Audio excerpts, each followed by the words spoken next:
A father is neither an anchor to hold us back nor a sail to take us there, but a guiding light whose love shows us the way. Unknown author.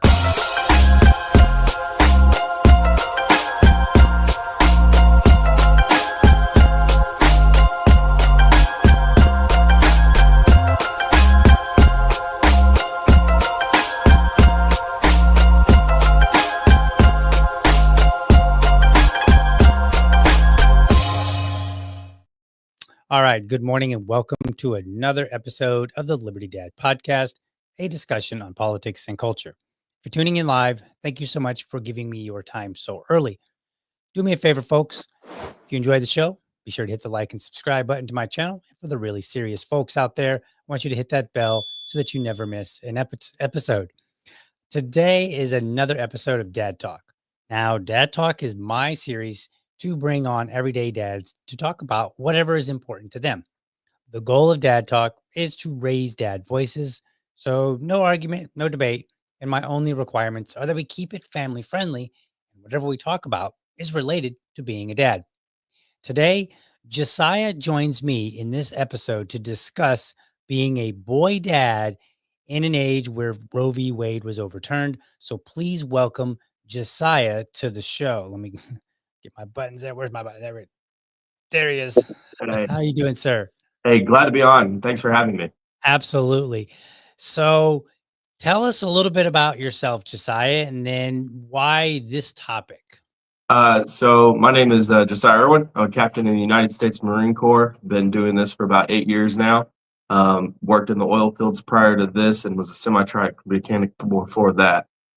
So for me, I got it asked, some reporter was with the Washington Post posted online looking for like fathers who, might have a different opinion. She was looking for like a conservative, a liberal. And then I posted I was a libertarian and she was like, oh yeah, getting the third party voice would be awesome. So she wanted to add me to her article. So trying to get that libertarian voice out there, with the mainstream media. And so her article was about how overturning Roe v. Wade, like how that affects you as a father, specifically a boy father. So her article focused mainly on the men. At this time, I had just finished reading a book called Boys and Men, which recently came out talking about how our young men in America, are sort of like in their own version of a pandemic, right? It's getting increasingly hard to raise young men in the world we live in. Interesting. I'm sorry, I was a little distracted here. I was trying to do a couple things in the background here, so apologies for that. So, like so it's interesting that you chose Roe v. Wade. And wow, I'm really caught off guard here because I was distracted a little bit, so I apologize. So tell me a little bit more about your perspective when it comes to Roe v. Wade with the states, and just kind of elaborate as much as you can, and I will be back on my A game here in just a second. So for me, it came down to medical liberty, right? Mm-hmm.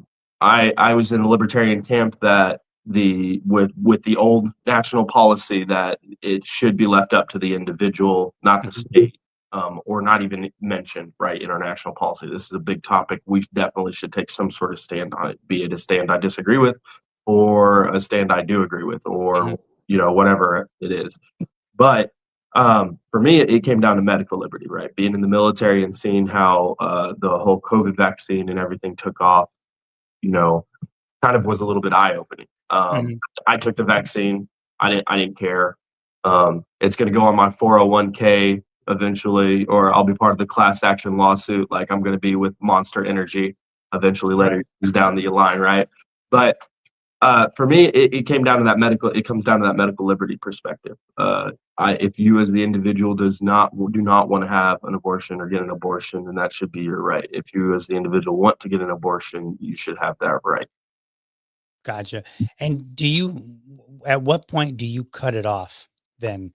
And because like everybody has a cutoff point, right? Right. 100%. So mine would be after the third trimester. At that point, the child no longer requires machines to live, right? Okay.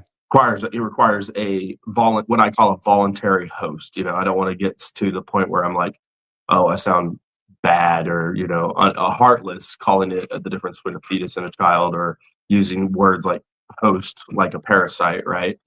But for me, until it reaches that point that it can survive outside of the womb with a voluntary host, someone that's willing to help it along instead of it feeding off of a legitimate host, I think it's up to the individual who is the host.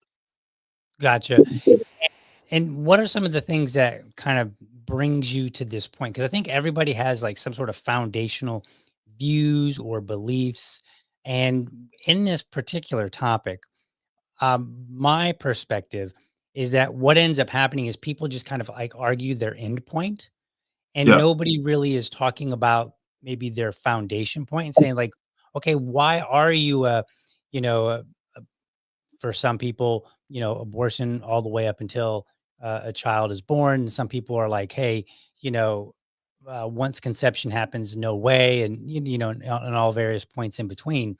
But they have a foundation, and I think that's the conversation that we generally don't have. yeah, yeah. So growing up, I used to be pretty hardcore conservative. My Mhm. family raised in the church. I still go to church, but so in the Bible, Christ says that God knew you before you entered the womb, right? Mhm. So that laid down that foundation that, yeah, at some point, being in the womb is a child, right? Mhm. That became the non-voluntary host part. And the reason that the prior to sticks is because as I've grown as a libertarian and I've started understanding policy and what liberty actually means, Mhm. that's when that's when the two spots started like going at it. I guess the two viewpoints in my mind started going at it, that I was like, okay, maybe we need to expand this idea. Maybe we need to think about it a little bit more. So I probably developed this opinion, I'd say probably about 10 years ago, before I joined, or about 5 or 6 years after I'd already joined the libertarian policy. Up until then, I was like pretty convoluted. Like, I don't know how I feel about it. Gotcha. Gotcha. And so when you're having a debate, or do you engage on this topic online? I mean, this is one of those topics where it's like, it Yeah. can be dangerous to do so. So sometimes not as often. So I will say the good thing about having a son versus a daughter is like where you stick on this subject, right? Mhm. Uh, that being said, my wife, her family, their in-laws, like they're all girls. So, everyone on that side is women. So I kind of like can add a little bit of my opinion whenever this debate or this topic comes up. But for the most part, like, it hasn't, I engage in the topic, but it isn't one that I'm like heavily invested in as like economics or our oil industry or foreign policy, right? Gotcha. And when you say there's a difference between, yeah, if I maybe I misheard you, but I think I heard you right. You said there was a perspective that's different having a boy versus having a daughter. Is that right? Yeah. Tell me more about that. So I think if I had a daughter, Mhm. my perspective wouldn't change, but I would be doing things in order to better protect her liberty versus like my son's liberty, if that makes sense. So like I guess an example would be I'm currently a voter of Oklahoma, right? But I live in North Carolina because that's where I'm stationed. Mhm. But if I was say I was in the Air Force and I was stationed in Texas, right? And I had a daughter, I would try my best to not live in that state when she starts to come of that age where she could get pregnant. Gotcha. Um, But having a son, you wouldn't necessarily mind living in the state of Texas given their current laws. correct. Yeah. Yeah. Gotcha.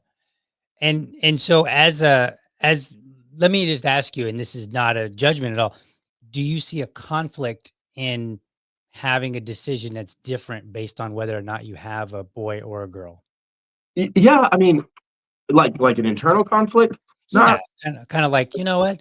Shouldn't my answer be the same whether it was a boy or whether I had a daughter? Or what if you had both? That would be an interesting question. right. Yeah. If I had both, then that was like something that I had to deal with. But it would then go back to the original one of like, I probably shouldn't be in Texas right now. Mm, Or if I was in Oklahoma, I would probably not waste my vote on the libertarian candidate. I'd probably likely vote more liberal in the state of Oklahoma for Oklahoma representatives that are more blue.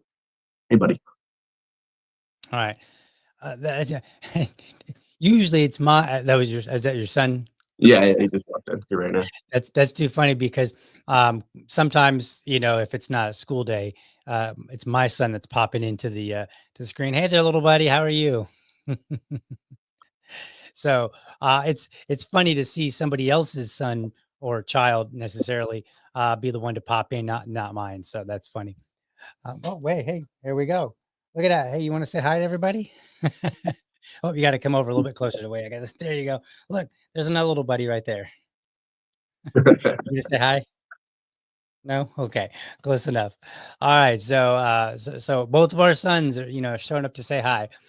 Okay. So let's explore this more. So you've kind of come to this position and then you're like, look, if I had a daughter, I would move out of a state that was more restrictive. If I had a son, I'd be less inclined. Um, so what are the things that you are actively doing now, since you don't have a daughter, you have a son, what are some of the things that you do? Or do you just kind of lay low and kind of just chime in every great once in a while? So there are times when I'll contact like my state representative or a federal representative, sending in a letter, sending them an email. The good thing about being, in the United States Marine Corps is sometimes, and especially a captain, like you could send representatives or senators letters and they actually care about your opinion, you know. So that really helps, especially, redder states, right? They're going to very much care about you as a service member, especially more of these like more Rhino, not so much MAGA representatives, right? So that's a good thing about being from Oklahoma, as we've seen James Langford, Mark Wayne Mullen. A lot of those guys are more, they call them rhinos, right? More rhinos than they are MAGA. So they do take my opinion into consideration. That being said, I'm not really contacting these guys often whenever it comes to issues of like abortion or I guess reproductive rights is the right word that you'd use. Gotcha. Okay. That I kind of find this fascinating, because I guess I'm more used to the circles that I'm in. People tend to be more on the conservative side, I guess, if you will. Yeah. Um, and then sometimes I've met people who are like, well, I was more liberal on this topic, and then I had children, and then I became more conservative. And so that's generally what I'm used to. So it's Yeah. it's definitely very interesting. Now, back on the topic of the military, when you do speak out, do you experience any issues in terms of related to, because I've known service members who are like, look, it's just not wise for me to speak out. Um, you know, like, do you have any trouble speaking out on any topic for that matter, if you will? No, because I don't. Well, one, like the DoD policy specifically, at the Marine Corps, like was like, as long as if you're on social media, right, you'll see a lot of us will have in our bio like these opinions are my own and not representative of the DoD, right? Right. Um, which I guess I should have probably said before I started, right? Not Right. like Right. anything that was bad.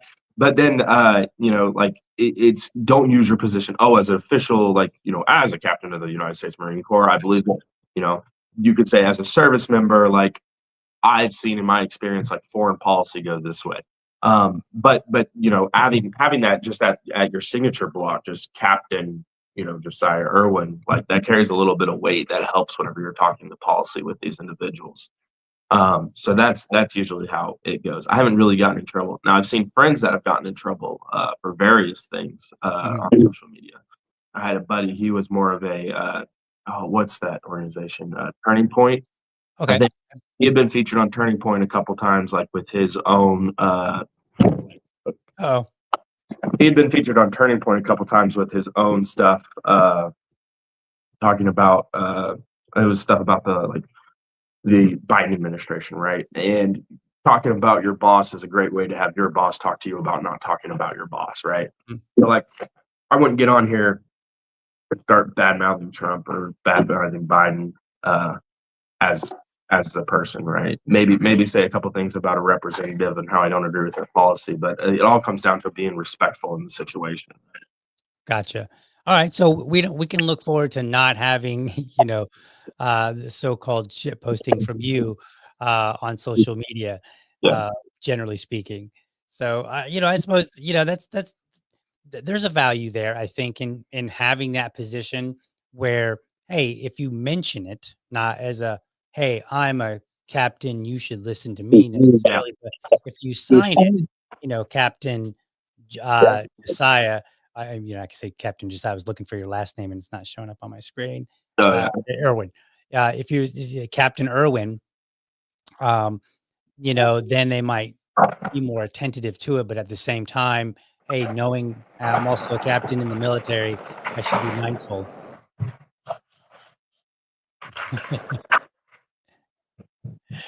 Oh, fun! It's always fun times with kids, right? That's They're so always Yeah, it's funny, like, earlier episodes of the show, so, like, when I used to pre-record it, I would yeah. actually just have because I would be home by myself with my son, or, and I'm like, "Alright, well, this is my time to record." So I would just plop him in a chair next to me or have some toys, and you might see his head pop up or, Yeah. it's always and there's been several other dads where, their kids join the show, in some way. So I've actually had full-on conversations with some of their kids, so it's a That's lot of fun. So, okay. I guess my next question is, if is there a particular state that you feel right now, and maybe you can't answer this, or maybe you can, but best that you would prefer to live in based on the laws that they have, or are you just good with Oklahoma? I'm definitely not good with Oklahoma. I wouldn't Okay. So that's not it. And we know Texas isn't necessarily a winning state either. Yeah. I think I'd have to go through and like go through each state's laws, right? Mhm. I think Kansas just recently passed their amendment that was like it's legal up to a certain point, right? I think it was like third trimester, Okay. kind of like solidified that in the practice. Mhm. Um, but then this is the whole thing, that goes back to the libertarian perspective is I don't think a state should or the federal government should be like this is the set standard. I think it should Mhm. be left up to the lowest common denominator, which is the individual. Mhm. But realistically, that's not the world we live in with this tough chief subject. So, Sure. I think Kansas would probably be your best bet. Gotcha. Okay. I probably would avoid any of the states in there just because I like big cities. Although I'm in the same boat. Like, I wouldn't want to live in Kansas. Don't. right, and look, no shade to my Kansas folks out there. Okay, I'm just saying that's my preference. I just don't want Uh, to you a know, dog run away for 2 days straight. right? There's that. What was that? Yeah, that meme and it was like it was something about a dog running away for like 2 days If straight. your dog runs away in Kansas, you can see him running away for 2 days straight. Yeah, something like that. Yeah, I saw there was a meme, and I'm trying to remember off the cuff, but the meme was basically that. And it was kind of humorous.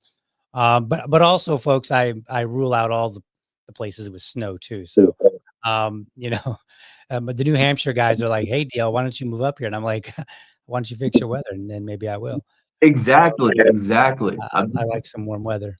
I ain't been up to New Hampshire. I've been to Rhode Island. Okay, That's about as far as the Northeast I've been, right, and think like I'm like, wow, it's pretty up here. Why is it snow? This shouldn't be a thing. right. That's the kind Okay, of stuff. so this, I what was your immediate thought when Roe v. Wade was overturned? Like, were you looking for it to be overturned, or were you like, hey, it like because you said like, hey, the individual. Yeah. So Roe v. Wade also put a marker in the sand as well. So tell me some more thoughts that you have about what should have happened. So I was fine with it existing, Okay. right? But I knew as soon as it was overturned, you would have these farther right states that would be like hard ban, no excuse. You can't even leave the state if you wanted to try to get out, right? So Oklahoma tried passing that. Like, if you try to leave the state to get an abortion, firing squad, straight to jail, right? Right. They luckily our Supreme Court in Oklahoma is pretty moderate, so they tend to like, even though Congress and the House and everyone will pass laws, like once it gets to state Supreme Court, like, nah, dude. Right. Um, So that was like one of them, right? So like that stuff will pop up every once in a while, and that's the issue. I knew that would come out of all this with the Roe versus Wade. Is you would have these farther right states that would immediately be like, bam, bam, bam, bam. So that was my issue when Roe v. Wade got overturned. It was now going to just ban hammer everything, right? Mhm. Gotcha. So, I thought you were going to say more. So it's interesting because one of the things that I've observed, and I'm recalling an article written by Ann Coulter, where she had pointed out, and she was talking specifically about abortion. She was like, "Look, you guys are going to get us more abortion if you don't calm down." Now, she was talking to some of their wild activists, and I think what she's referring to, like here in Florida. Now we have, I think it's a 6 week, so we're fairly restrictive here in Florida. Um, but a lot of the things that our governor has done that are definitely more like hard right, conservative type policies, they've been challenged, and quite a few of them have lost in court. Yeah. And then Ann Coulter, to bring that article back into the conversation here, she was pointing out that a lot of representatives that run a very hard line end up not winning, and also a lot of the policies end up getting overturned because of things like the moderate courts, or even maybe a more liberal court, in certain cases. So do you think that, over time, do you foresee where things like Oklahoma and Texas end up, and maybe some other states, end up reducing the strictness that they have as a result of that? I think if Texas wasn't as gerrymandered as it was, it would already be the way it is. Okay. I think a lot of this comes down to gerrymandering. Um, Oklahoma, probably not so much. Oklahoma's right now, our biggest issue is we can't get any businesses to come to the state. Our governor is literally throwing so much tax dollars. We got a pretty good, budget because of all the oil, right? And oil's been amazing right now, right? And for the past 4 years, oil markets have just been nuts. So like we are very, very wealthy in Oklahoma. But no matter how much money we are throwing at private industry to come to the state, we just don't have the educated people to work these private industries. As we've seen recently with Trump and Elon and Musk, Musk and Vivek talking about the need for more H-1 visas to come into the country to feed these jobs. Oklahoma's a perfect example. We can't keep people in the state. I left because I just didn't want to deal with the politics. And same boat as you, I like being in warmer weather. So Right. So I think what you're going to see is you're going to start to see states like Oklahoma where the abortion issue immediately like starts affecting their economy. So they either suck it up and try to fix their economy the best way they can, or they start to slide more on the abortion issue. More populous states like Florida or Texas that their economy is great no matter what because of the weather. I think you're going to start to the gerrymandering will have to end. Or like in Florida, right? You guys have that. What was it? 60% is needed for a state question to pass.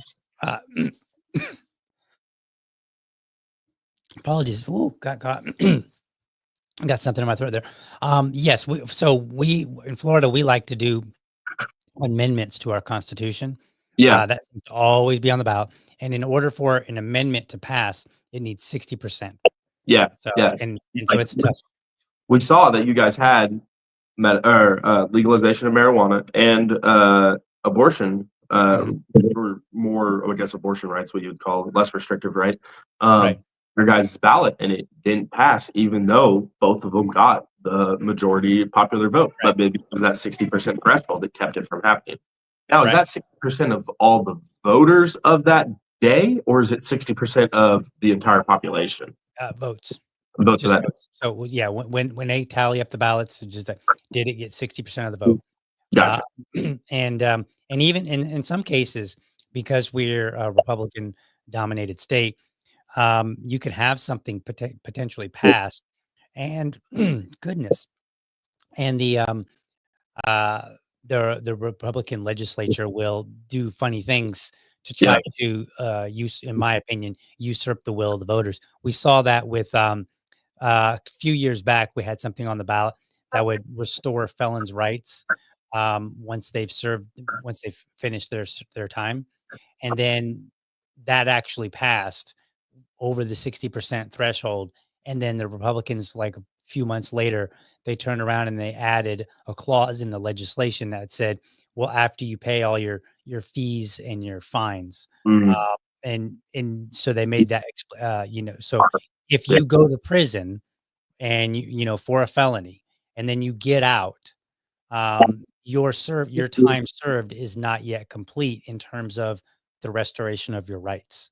And so therefore until you pay, the government, whatever fees and fines, and a lot of those things are unrelated to the crime whatsoever, just because that's the nature of government and fees and fines. They're just like, oh, here's the DNA test, that you pay for it. We sometimes do, but not always, those kind of things. Yeah. So that's where we are is in terms of Florida. Yeah. So because it seems to me, going back on this conversation, it seems to me that in the long term, in the short term, you might have some red states that put in relatively harsh restrictions. Yeah. And then some of them may dial it back. I expect that some of them would not. Yeah. Just because they have that power to keep them, and then to do something else, as government tends to do, and say, oh, well, if we do this other thing, this will fix whatever problem that we see we're having right now. Right. It's totally not related to anything else we've done, which, that's not even abortion specific. That's just government in general. Yeah. So, yeah, it's an interesting topic because, I feel like the biggest problem with this topic is that at the end of the day, there is no clear, this is my opinion, maybe you see it differently, and go ahead and tell me. I see it as there isn't really a clear definition of when somebody gains personhood. Yeah. Like, and that's one that we'll just hotly debate. Some Yep. people say conception. Some people say the moment you can breathe on your own. Some people say when you when you can survive outside of the womb. Just there's any number of variables.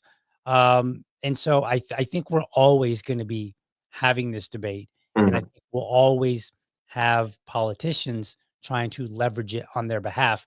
Sometimes because they actually believe in the cause, and sometimes just because it's a useful tool. Do you agree with that? Yeah, 100%. I think if libertarian me would like it to be not restricted at all and up to the individual, right? But the realist me is like, okay, probably having it up to states' rights is probably your best bet. And if that's the case, then we need to ensure that the right to travel outside that state to get an abortion is maintained, right? So, like, if Texas wants to restrict you from having an abortion, let's say New Mexico is fine with it, or Kansas is fine with it, or wherever else. If you want to fly out of that state to go get an abortion, you should have all legal authority to do so without the state coming down and trying to hunt you down, right? Right.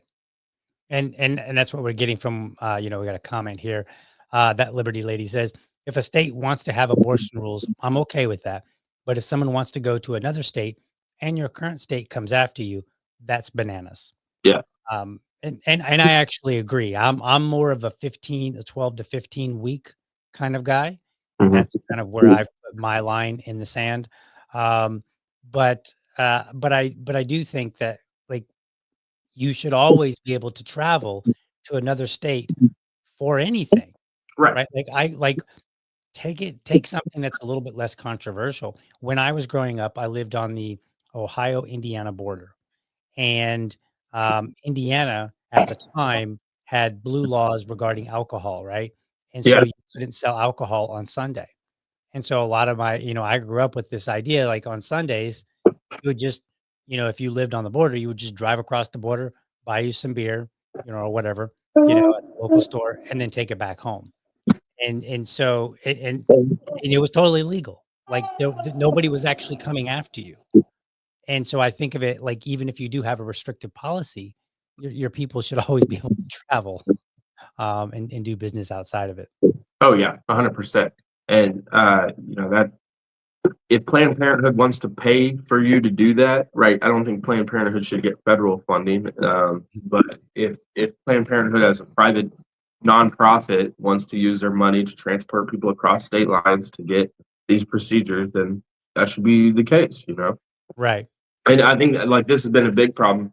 What's his name? James O'Keefe, right? He tried to throw, I think it was Kansas City, Missouri, right? Who has really restrictive abortion. He was trying to throw the Planned Parenthood in Kansas City, Missouri under the bus because they were literally helping people go across the river to Kansas City, Kansas to get an abortion. What's wrong with that? Like, Right. disagree with the abortion issue and everything like that, but if they're trying to help these people seek medical attention they need, and it's not federal dollars at the time, for that, right? Why not? Right. Now, you might have mentioned this at the very, very beginning where I was a little bit distracted. By the way, folks, just I am not streaming to Rumble. I don't know what's going on. That's one of the I was distracted early on because I was getting a message from my system saying, "Hey, not streaming here," and I was like, "Okay, well, in the middle of the show, can't do anything about it." But I will figure that out after the show, and we'll at least upload the episode there on Rumble. Not sure what happened, but at any rate, um, I might have been a little distracted, with this and, early on, and you might have already mentioned it. But do you have a personal opinion of where you and your family, rest on this particular issue? Yeah, so for me, and this is where it came to the subject of like having a son, right? Is the like so say he goes off to college, right? We're OU Oklahoma alumni, me and my wife are, so we're gonna want him to go to Oklahoma. Okay. And if he goes there, like he gets a girl pregnant or something, and it's say that they don't want to keep it, say that they've gone through all the resources. I try to the way I'll try to teach my son is, being a responsible human. And if he accidentally has a kid, like hey, it's best to keep it. But like say some crazy circumstances make it to where that isn't possible, or he decides against it, or whatever else, right? I'd probably help that girl with some sort of financial situation in order to get out of the state to get the procedure. Or, me and my wife have never thought about having an abortion ourselves. It's never something that's come across our ideas or our thoughts. So, So if I'm understanding correctly, then preferably it's keep a child, not have an abortion, but if you must, the option needs to be there. correct. Gotcha. And do you personally believe that if that were the case in all the states, we would have more or less, more or fewer abortions? I think the number would stay the same. I think any sort of problem that we have in America, Mhm. we're looking at the problem all wrong, right? We look at the border issue, for instance, right? We look at the border and we're like, oh, all these immigrants are coming over the border and it's causing all these problems. Okay, so what are we going to do? We're going to close the border down. That doesn't fix the problem. People are still going to try to come across the border. What we need to be doing is we need to be looking at the other effects that are causing people to want to cross the border and see how, in a liberty perspective, we can fix that. So, for instance, the abortion issue. Why are people getting abortions? Oh, it's because they don't think they can financially take care of a child. They don't have the resources available to take care of a child. Maybe they don't want to bring a child into this world in the current state the world is. So, what are the libertarian solutions to that? Well, one is like making sure that businesses, not saying we force it, but you'll put people in a position of power in your business and your company, like, hey, maybe our company should start paying for more maternal or paternal leave. Maybe our company should help with child raising resources. Maybe the schools maybe universal pre-K isn't a bad idea, and I know that's a little touchy for libertarians, right? I'm not saying I'd vote for it, but it's something that could exist, right? Mhm. Maybe we shouldn't be so. Maybe our public education system needs to be fixed and not as bureaucratic and crazy as it is, right? So I think that's what comes out of it all. Why do people get abortions? Mhm.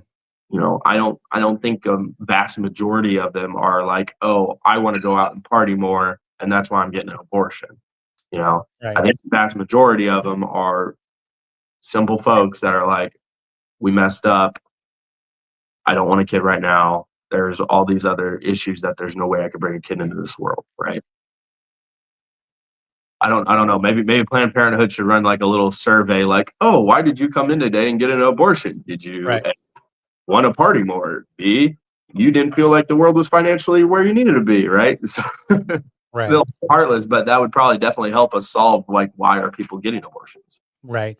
I think it's interesting. I think you could make an argument that if you had like if you just opened it up and you said like, look, we're leaving this to the individual, and if society doesn't like this particular practice, then it's up to society to, figure out how to connect with somebody and get them either to make a different decision either after they're pregnant or before they get pregnant, right? Like, hey, maybe, as they like to say, maybe close your legs more, right? And I know that sounds rude, and I'm not trying to point the finger at, one person in a two-person activity. I'm Yeah, just saying, like, maybe some of these people that have these ideas would now be more motivated to really try to convince people to make different decisions at whatever point they feel that decision needs to be different, right? yeah, So if so like maybe they would put maybe the the pro-life side would say, okay, I think there would probably be an increase in abortions initially, right, right? Just because whenever something is restricted, you seem to have less of it, but when you remove the restrictions, then there tends to be a little bit more of it. But that doesn't mean that it can't come down. right, Um, and that doesn't mean that, like you said, other policies couldn't change to say, hey, maybe these policies are leading people to say, I can't do this. So therefore it's better to have an abortion. So right. maybe we need to get rid of these policies. Yeah. So speaking of that, can you think of any off the cuff, any policies that maybe are contributing to people deciding, "Hey, you know what? Maybe an abortion is the right thing to do." Other than abortion, just non-abortion policies. No, 100%. And that goes back to there's all these regulations, right? If you could bring home more of your money that wasn't getting taxed from you, if you could afford more cheaper, if there was more cheaper options when it came to childcare, if childcare itself, right? Looking for childcare recently has just been astronomical, like daycare and everything like that is so expensive. If it was less regulated and more, I guess, of a free market, it would be a lot easier for people to afford childcare. Or that you'd have easier access to birth control if we made those options, right? If we limited what the FDA says we could put in our body, if we allow pills or whatever else to come from overseas instead of just being made in America or wherever they're made, and we allowed more access to those things, I think it would be easier. So those are like the regulations that we could get rid of. Uh, Putting money back in people's pockets, deregulating the pharmaceuticals, Mhm. and allowing the free market to work in childcare, I think you'd see a lot less abortions because people would be able to market that. I gotcha. Do you think there are any social mores that are leading people to say, "Hey, I should probably have an abortion because," or maybe not because, but they are influenced by certain social mores, so maybe not necessarily policies? I don't think so. I think more people are actually like leaning towards things such as Plan B. I don't see like people actively seeking abortions, right? They try to seek the other means to do it, especially if we're talking like the more promiscuous side of life.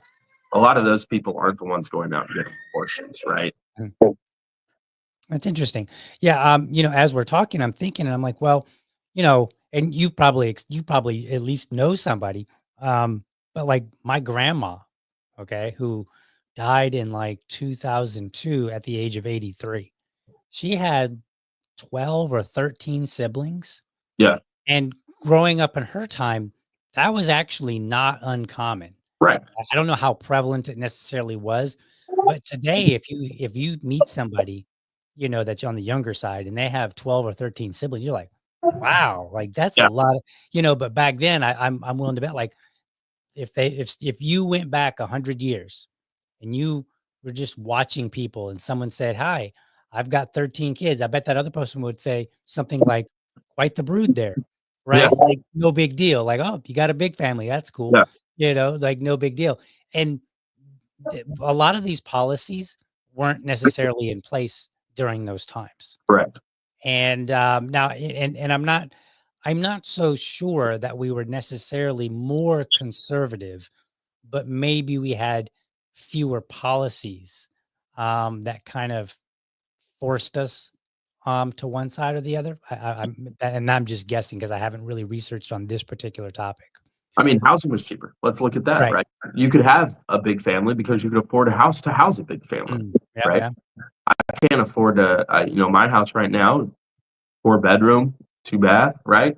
Um, Maybe have another kid. I want one a third, but like to have all that room, Mhm. right? And I'm fortunate the job I have and the salary I have, right? And there's other people that are definitely not as fortunate as me who want to have a lot of kids, who want to have more kids, who just can't afford the homes for those kids, right? Mhm. So it all comes back down to money. Everything comes to money. Right.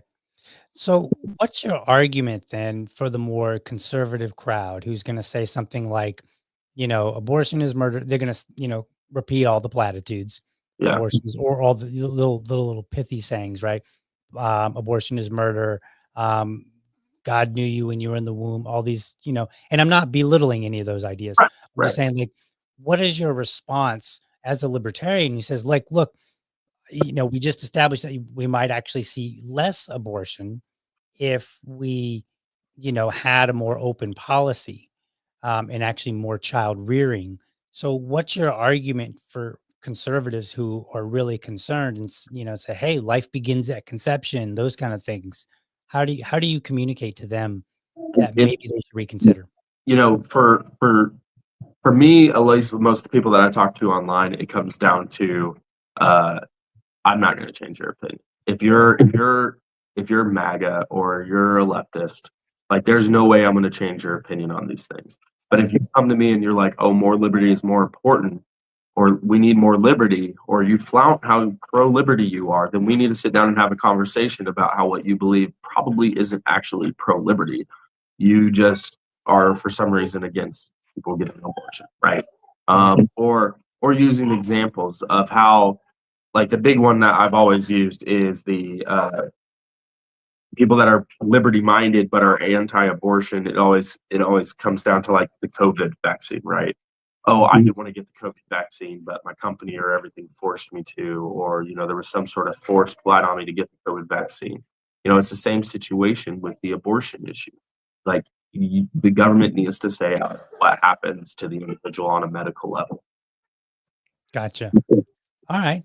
That's interesting. I think we probably should um, really consider the idea that, hey, if you're online, chances are you're probably not going to be, convincing other people Right. per se, because we kind of all like. I think of online as we've all got our heels dug in, Yeah. and we're trying to out debate or out argue or dunk on somebody else or all these give somebody the ratio, whatever, all those different things. But I do think there's a place for having a good argument that at least people can chew on when they walk away. Yeah. Here's a good question. What's my mouse? Um, how can we follow Josiah on social? So where are you so that people can get all your insight, even if it's kind of on the limited side and you're just taking it easy? Oh yeah, just my Twitter is the best bet. Josiah Irwin 3 or III. That's your best bet to find me. I have Facebook and Instagram, but I keep those. Those are more family oriented and more of Right. uh, you know funny stuff, not so much like my political or like what's happening in the world, foreign policy related. I actually deleted my last Twitter account because I was just too heavily on that, following the Libertarian Party and seeing how the Libertarian Party has changed Right. since I've been a member. It's just been so demoralizing that I'm like, I need to stay Right. away from more libertarianism and just focus more on like the stuff I find interesting, like foreign policy, economics, and our oil industry. Gotcha. Yeah, in some ways, and I don't want to hit too hard on my peers, but in some ways, the libertarian crowd, look, we all need to chill out a little bit. We fight way too much. Yeah, We're like we're siblings that barely like each other. but pretty rough. Yeah. So, okay. I had this final. What was my last question? I should have wrote it down. I had a question that I just thought of, and I was like, "Oh, that'll be a good question," and now I've forgotten it. Oh, darn it. Okay, well, if I think of it in the next few seconds, I'll ask it of you. But at any rate, any final words on the topic? Oh, I back up, because I remember the question. Do you think there's a parallel between abortion and other hot topic issues, like, for instance, the current one that's happening on social media regarding immigration? Vivek basically came out and said, "Hey, part of the reason that we seek workers from from foreign lands is because America has gotten kind of taken on this mantle of mediocrity." Yeah. And a lot of people got mad at him, which was kind of weird because the same people that get mad at him were once upon a time talking about like the model minority that Asians are, and holding them up. And then now it's like, well, yeah, okay, like they don't seem to want to have that same conversation. I don't know. The world's changing in a weird way. Yeah. So I'm not really sure. But do you think there's a parallel between these kind of topics? Yeah, I'd have to look at the number of abortions, but I because of the Catholicism in the Hispanic community, they get a lot less abortions. They have bigger families. They come in and they reproduce a lot and create a lot of kids. And I think, and then you got the massive immigration of them coming across the southern border. I think a lot of people are starting to not like that culture because of that. They start to see all these people coming over. They start to see them all having kids. Who is it? Is it people on the far right? They think of it as like the great replacement theory or whatever. And that, if in that, I could see maybe some people on that side being like, that's why we need to get rid of abortion because more white people need to be having babies, right? But that might be a stretch. I don't know. I think the H1 issue is a different topic altogether. That doesn't really have any parallel to to abortion. I think the abortion issue literally comes down to Christian fundamentalism more than anything else. Okay. All right. That's fair. Now, any final words on the topic now that I remembered my question? No, I think the biggest thing is that we need to be like, whenever we as libertarians specifically have some sort of policy in our mind, we need to think about how we feel like we need to value liberty, right? Over safety. I feel like that's a lot of things we don't do. My mom was a public educator. I was a big proponent of public education from almost all my life. It wasn't until recently that I was like, okay, if I'm going to apply this aspect of like liberty over safety to a lot of everything else in my life, I need to apply it to this policy too. Even though I support public education, I don't vote for public education, right? So my values have changed there. And I think that's something that we need to look at as well, is like, even though we are older, our values, if there's something in our values that needs to change, it's the ability to change. And I feel like a lot of us just are so dead set on being right. Or if there's a subject that you don't know nothing about, or there's a subject that you probably aren't well versed on, don't have an opinion. Like, just don't be well versed on it. Just don't join that conversation. Me, I couldn't tell you a lick about like our healthcare system. I've been fortunate being a Native American to have free healthcare through my tribe, to now being in the military, have free healthcare through the military. I couldn't tell you about the healthcare system in America. I couldn't tell you how to fix the healthcare system in America, aside from usually applying the free market helps that sort of situation. So then this goes back to the abortion issue. If you hadn't had an abortion, you don't have kids, and probably not best for you to have an opinion on abortion unless you're going out and you're trying to produce a family, or you are going out being promiscuous and maybe you think abortion is fine.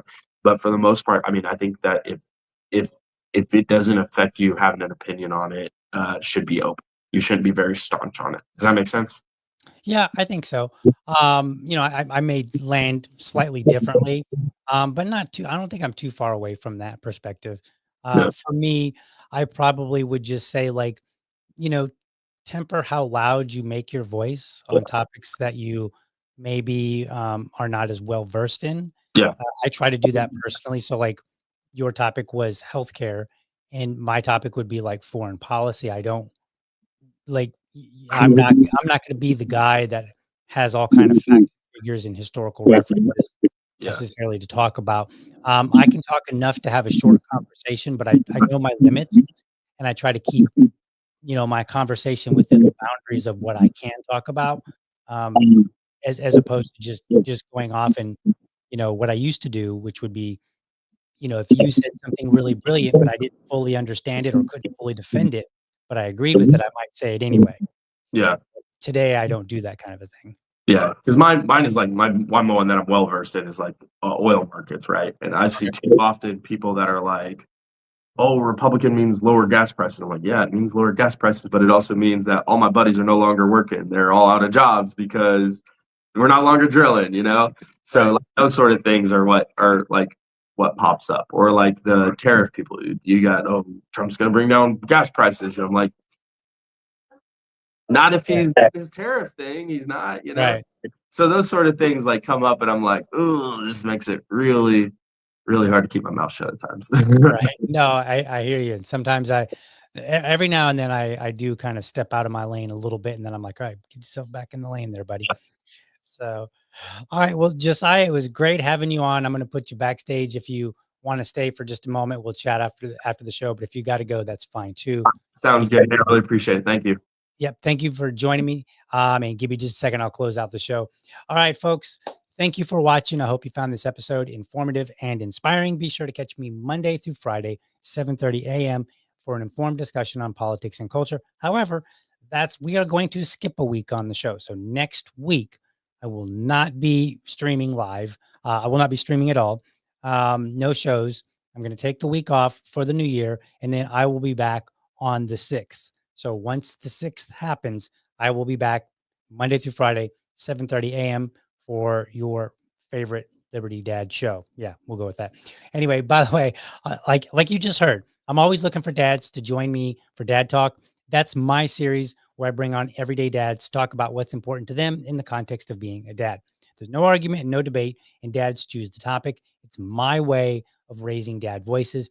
Make sure that you are subscribed to my YouTube channel or my Rumble channel. If you prefer, you can go to youtube.libertydad.com or you can go to rumble.libertydad.com. While you are there, let me know how I'm doing by leaving me a comment.